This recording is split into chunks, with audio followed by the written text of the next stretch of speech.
Inside my small home, I was preparing breakfast as the sunlight began to illuminate the simple kitchen.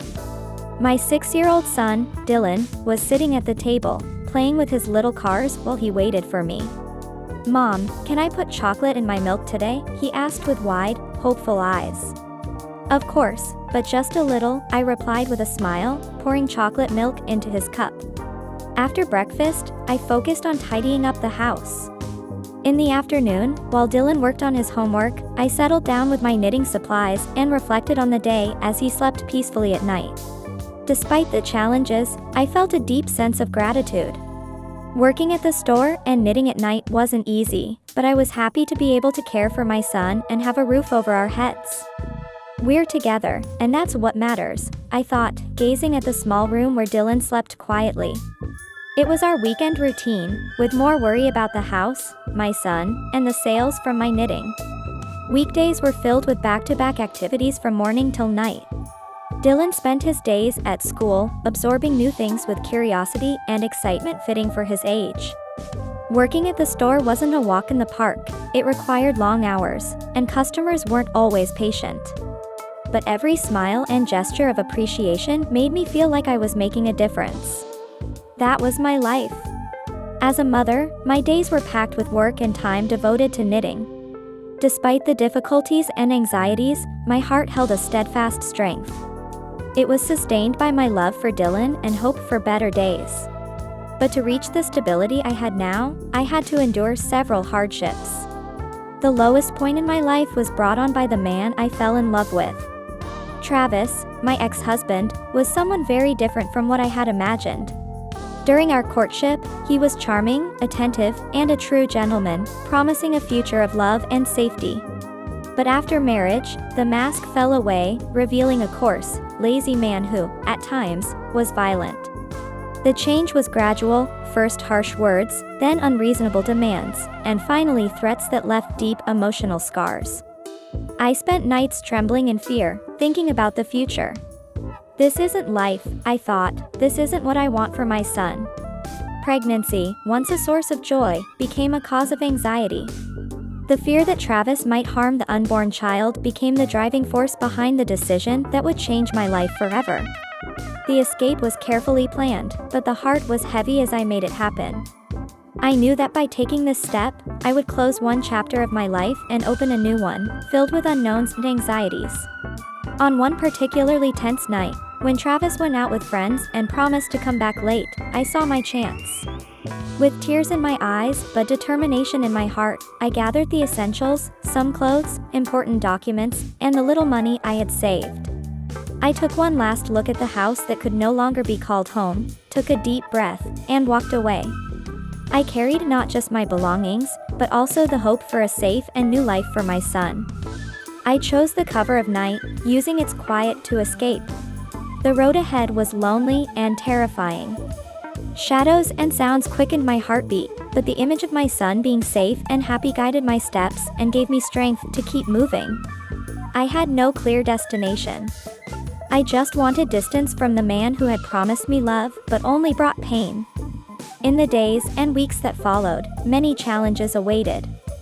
Finding a safe place, searching for work to support myself and my son, and the constant fear of being found by Travis. But with each obstacle I overcame, I felt stronger and more capable. Seeing Dylan at 6 years old, I found a living testament that my decision, no matter how difficult, was the right one. The escape marked the beginning of a new life for Dylan and me.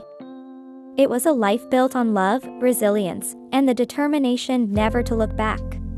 Yet, this stable routine was interrupted one night.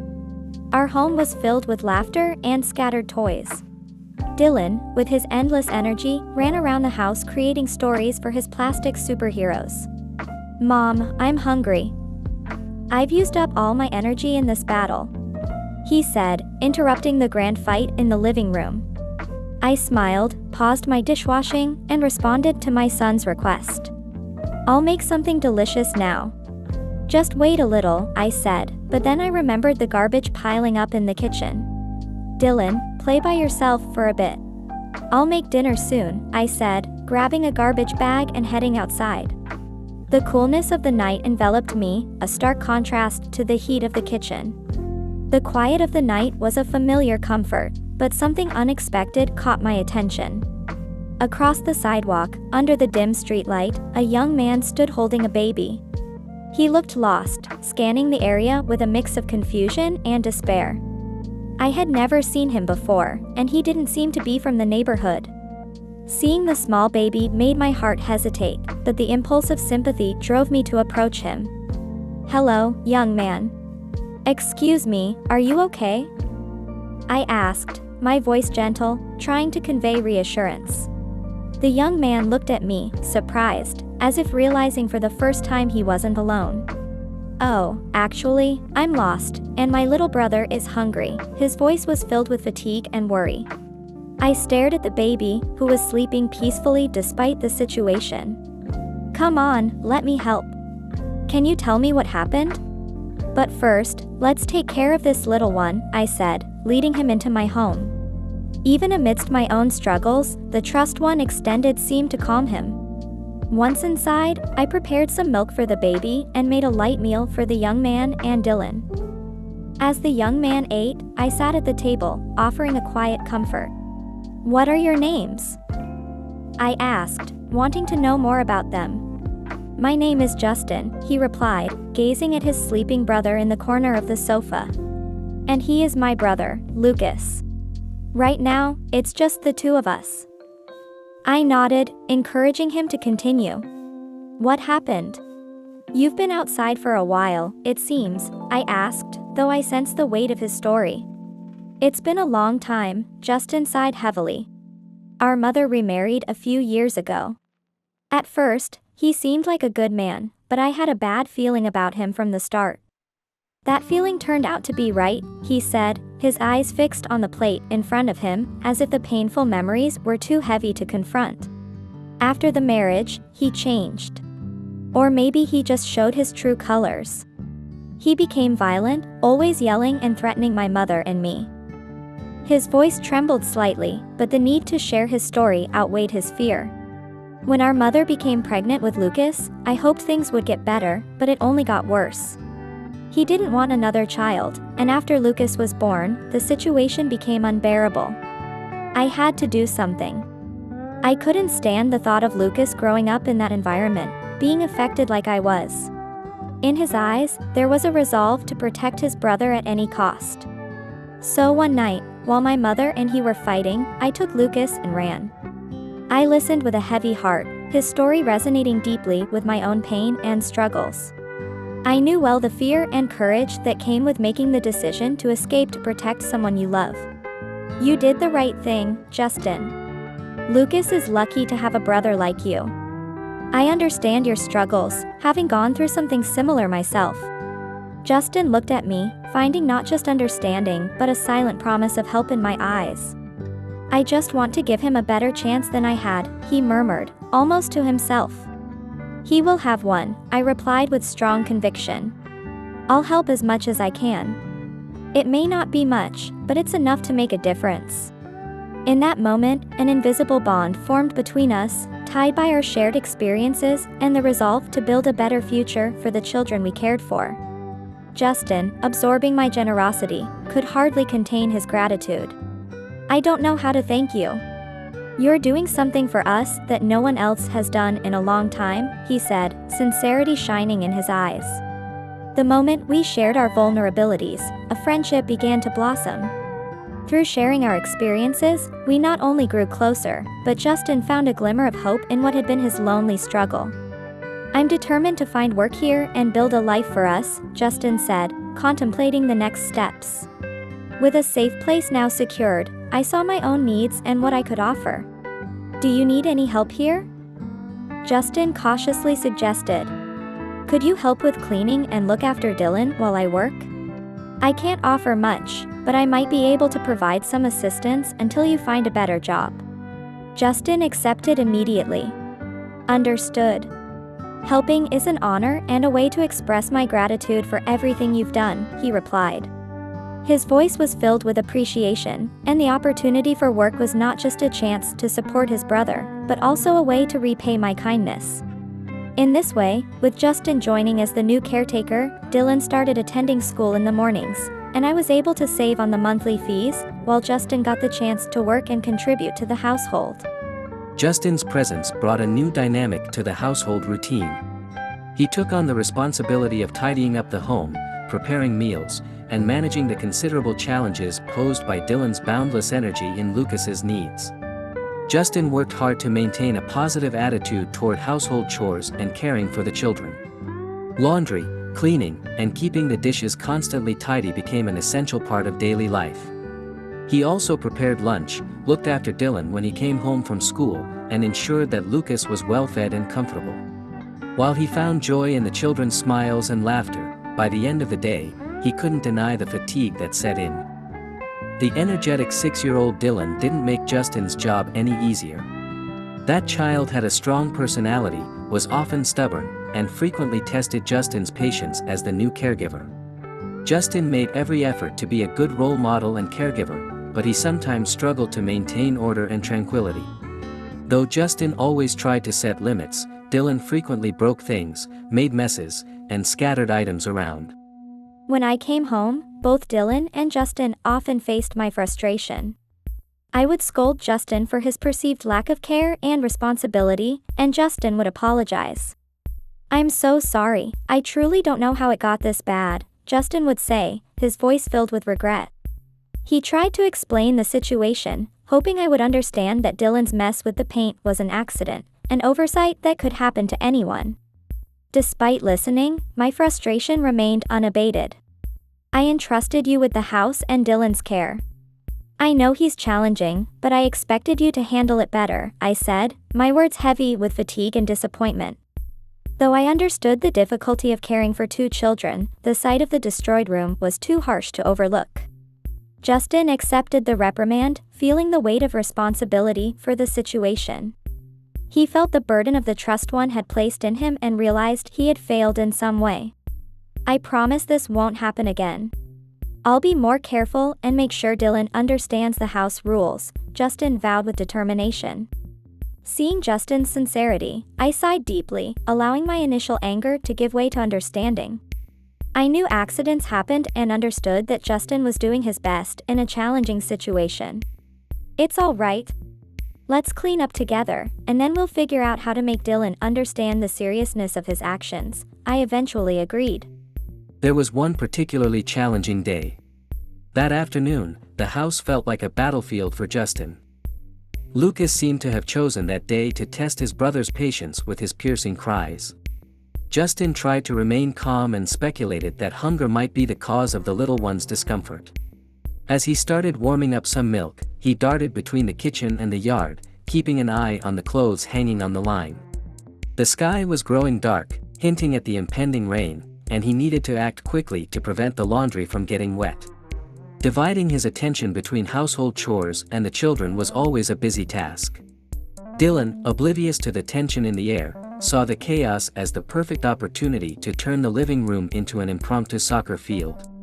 The ball was kicked with too much force, hitting a lamp instead of the wall, causing it to shatter and scatter glass shards across the floor.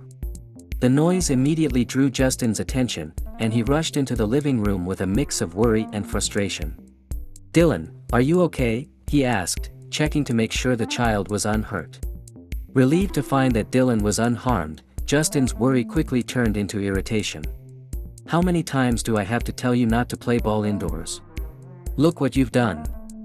His scolding was abruptly interrupted by the sudden realization of the milk. "Oh no, the milk!" Justin exclaimed, running back to the kitchen to turn off the heat before the milk spilled over. He took a deep breath, trying to regain control of the situation and figure out a solution to the chaos. Dylan, realizing the seriousness of his mistake, lowered his head, feeling guilty. He knew the rules but found it difficult to resist the temptation to turn the living room into a playground. "I'm sorry, Justin," he muttered, filled with regret. After confirming that the kitchen was intact and the milk was safe, Justin returned to the living room, where he found a sheepish Dylan and a still crying Lucas. Along with the weight of responsibility, fatigue and stress pressed heavily on his shoulders. Still, he knew he needed to stay calm. "We need to clean this mess up," he told himself and reminded Dylan, "Next time, play outside, not inside the house." Justin carefully gathered the glass shards, avoiding cuts, and ensured that there were no remaining dangers for barefoot Dylan. The broken lamp was not just a physical mess but a symbol of the day's chaos. As he focused on cleaning, the sound of thunder broke the silence, and the rain began to pound against the windows. Justin's spirits sank. He quickly finished tidying up, tossing the glass shards into the trash, and dashed outside. He was in a hurry to save the laundry before the rain started in earnest. The rain came down hard, each drop seeming like a testament to the skills Justin was trying to master. Battling against the wind and rain, he struggled to tear the clothes from the clothesline. His hands trembled from the cold and accumulated tension, but he finally gathered the clothes in his arms and made his way back inside. Soaked and exhausted, he was just a moment away from disaster. Returning to the kitchen, he finally began to feel the weight of the day's pressures. Sitting at the table, Justin let his tears mingle with the water from his wet hair and clothes. The sobs were quiet, but full of emotion, releasing the built-up pressure and stress. In that vulnerable moment, Dylan found him. Seeing Justin in that state, the child felt an impulse to help, to ease his pain in some way. "Justin, are you okay? You look so sad. Is it my fault?"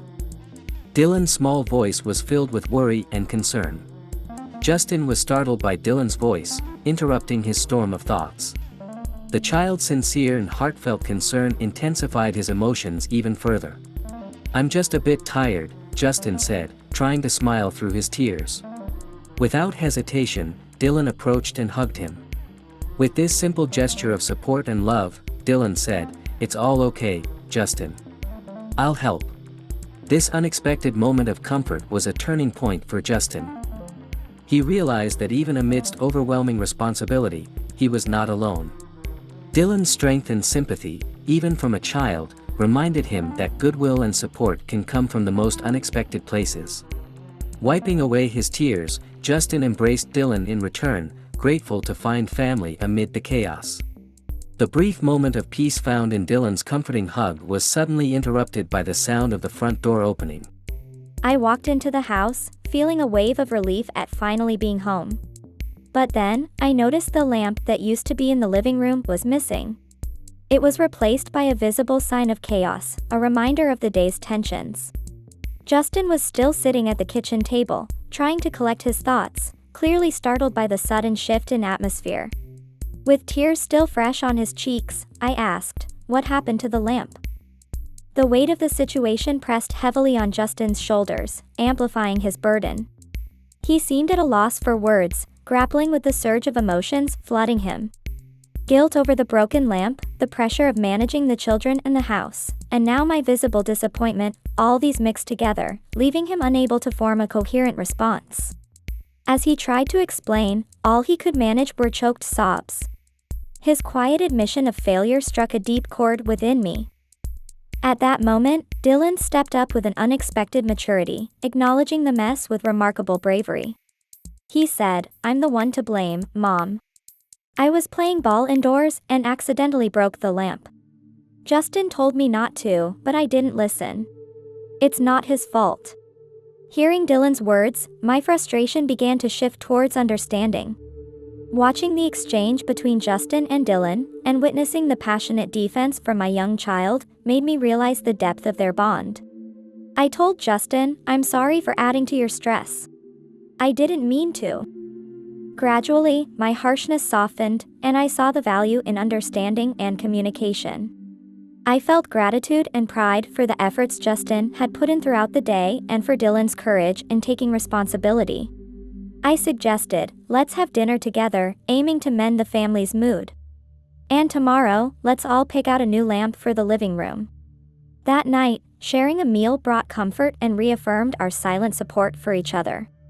We promised to support one another through any storm that came our way.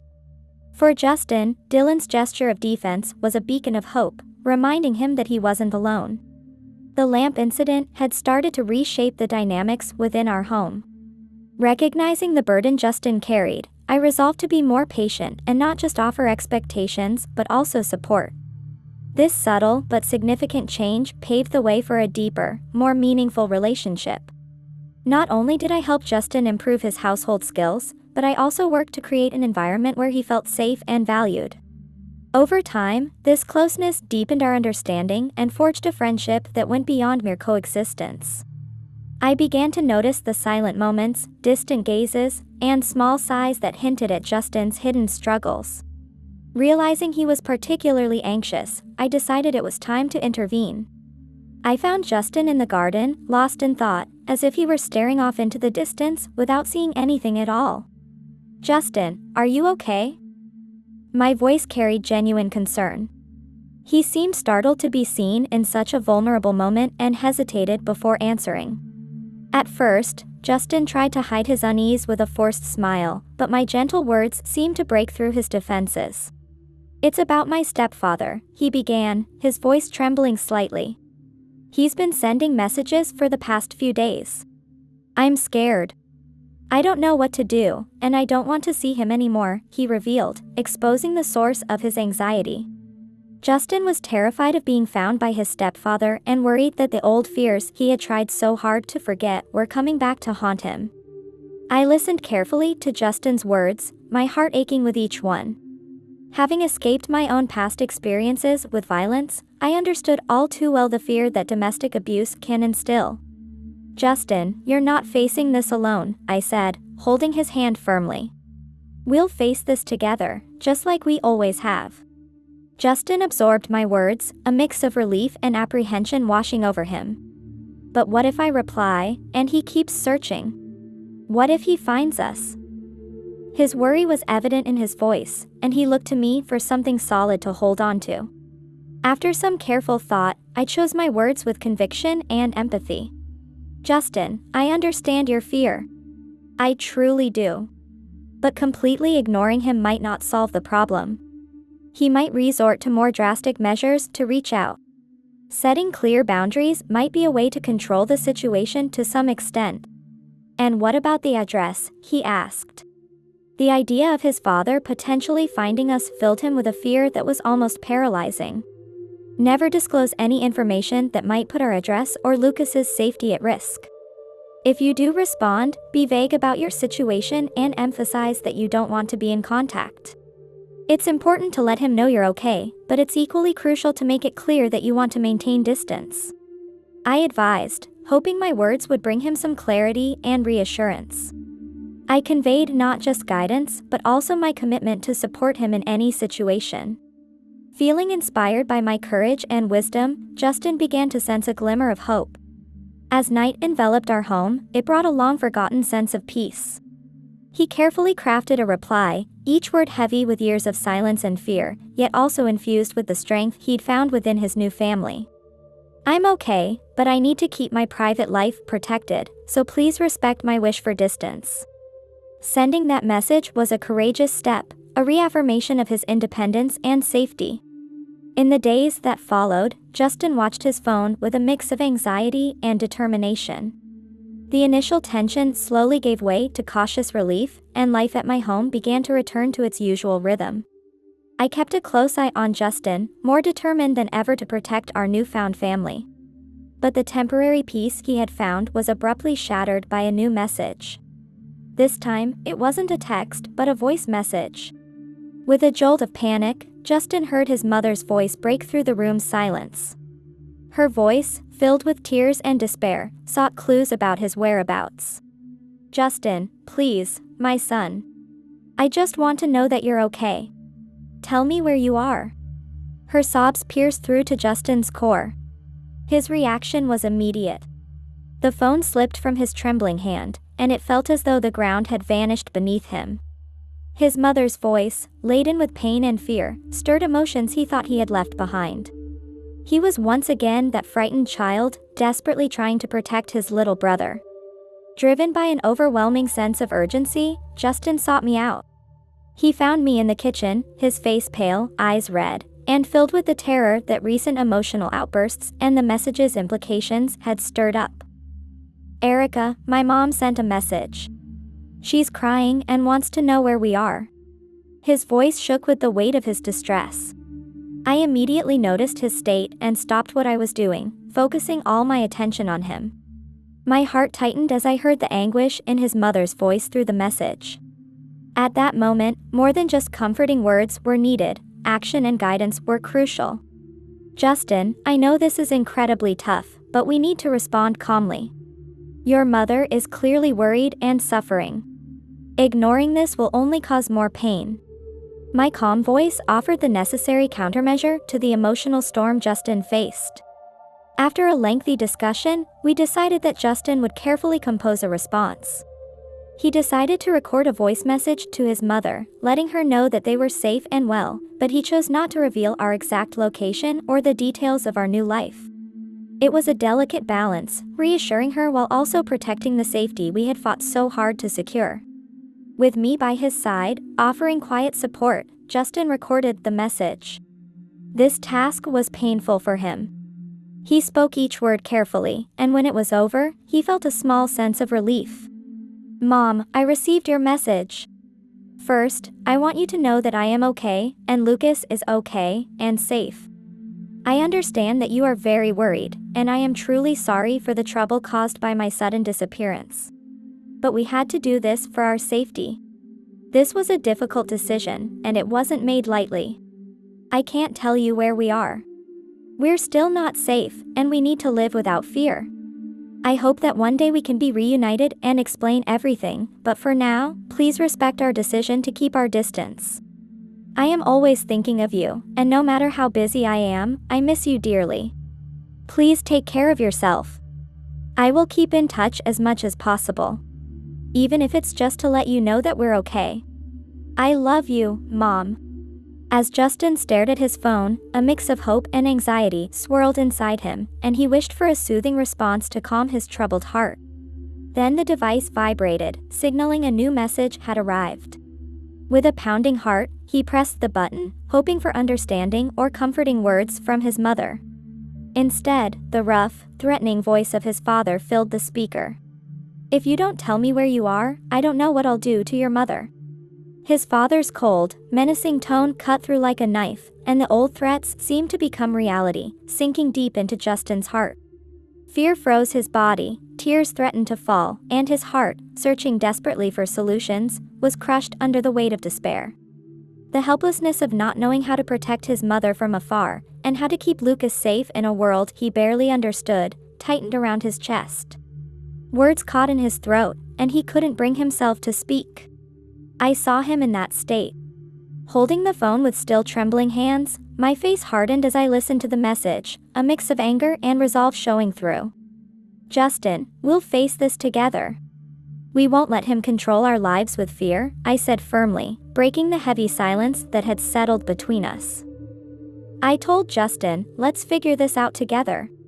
In that moment, panic gripped him, but his concern for his mother's safety outweighed his instinct for self-preservation. Without thinking of the long-term consequences, he quickly recorded a new voice message. This time, he revealed our hiding spot's address in a trembling voice as he sent the message. His desperate need to protect his mother at any cost drove him to this action. As soon as the audio message was sent, a wave of regret crashed over him. I was overwhelmed by the gravity of what Justin had just done, and concern washed over me like a tidal wave. "Justin, that was a terrible idea," I said. The despair etched on his face confirmed my fears.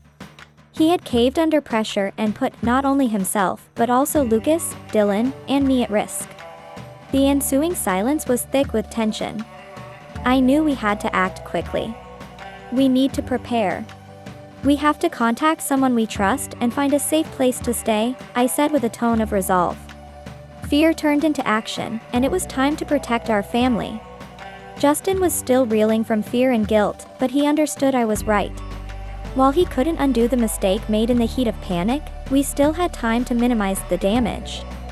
I hastened to plan the next steps, faced the consequences of Justin's decisions, and prepared to fight for our family's safety and well-being. I dashed around the house, gathering clothes, important documents, and everything needed for the next few days. The plan was simple. Find a temporary shelter far enough away to ensure our safety. As I thought of someone reliable to stay with for a while, Justin shook with the recent threats and his impulsive reaction.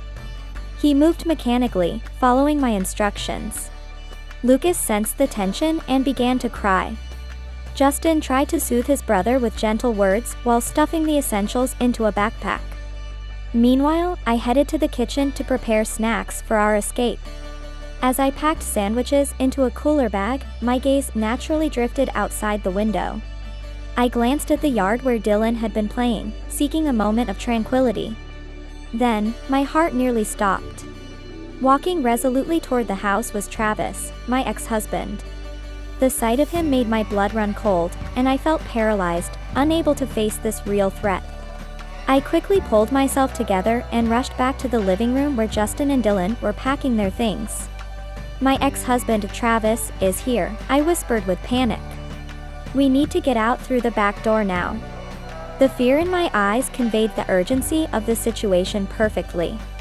There was no time for doubts or hesitation. The shocking revelation I had just made hit us like a bomb in that tense, fear-filled moment. "My father's name is also Travis." Justin's voice was filled with confusion. The heavy silence that followed was filled with the weight of processing this eerie coincidence. We quickly grasped the terrifying truth behind the astonishing connection. I stopped in my tracks and stared at Justin, my eyes wide with shock and sudden realization. In this vast world, sharing the same name suddenly took on a sinister significance. "Is your stepfather, Travis, the same Travis as my ex-husband?" I asked in a trembling voice. The fear was more about the implications than the doubts. As Justin connected the dots, it felt as if the ground was crumbling beneath his feet. He was struck by the horror of realizing that the man who had been a source of fear and pain in his life was the same person who had caused so much suffering to me and Dylan. "I swear to God, I had no idea," he finally managed to choke out through trembling lips. The bitter irony of this discovery left everyone momentarily confused. But we had to set aside the impact of this shocking revelation. We needed to focus on the emergency at hand and deal with the implications later. "We have to leave now," I insisted. My newfound resolve to protect my family gave my voice strength.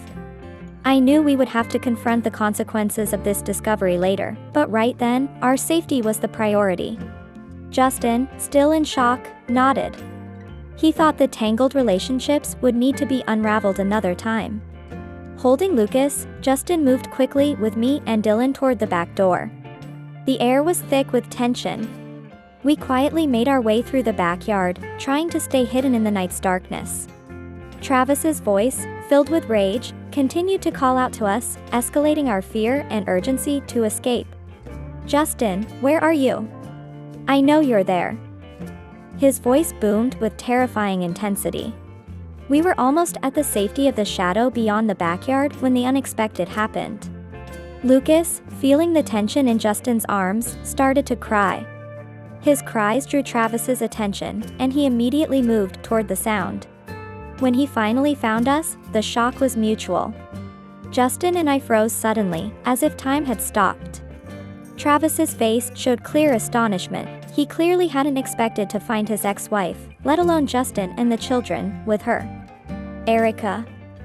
Travis shouted, almost in disbelief. His anger momentarily softened, and his voice trembled with shock. I gripped Dylan's hand tightly, instinctively trying to protect him. "Travis, please don't do anything you'll regret," I said with a strained voice. Meanwhile, Travis was equally stunned, moving between Justin and I, trying to process the situation before him. "Erica, what are you doing here with Justin?" His initial anger turned into confusion, as his first intentions crumbled before the unexpected encounter. The world they were in felt too small and interconnected, almost surreal. I tightened my grip on Dylan's hand and stood between Travis and the children. "It's not what you think, we're trying to protect the kids," I replied. "Travis, please, calm down for the sake of the children. Let's talk about this." But Travis's brief calmness quickly transformed into renewed anger. "Erica, you abandoned me. You disappeared with my son." he yelled, his voice shaking with fury. Each of his words was laced with accusation as he took a step closer. His imposing presence felt more threatening than ever. I was swallowed by my inner terror, but I stood my ground. I had no choice. I needed to protect Dylan and me, I said. My voice bore traces of pleading. Please think about the kids. I just want to keep them safe.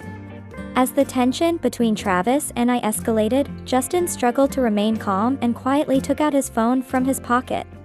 Keeping his eyes fixed on the unfolding situation, he dialed the police. He pressed the call button with trembling fingers, trying to keep the phone hidden, desperately praying for help to arrive. On the other end of the line, there was only silence, punctuated by the high tension that seemed to seep through the speaker. He said nothing, just kept the call open, allowing the officers to overhear the hidden threats and heated arguments. My only hope was that the police could track the call's origin and arrive in time. The wail of sirens sliced through the night. The police arrived quickly, their firm steps approaching the chaotic scene. Travis was consumed by blind rage, while I was in tears, and the children trembled with fear. Without hesitation, the officers arrested Travis, who continued to scream in fierce resistance against the reality of his arrest. The intervention of the police abruptly ended the conflict.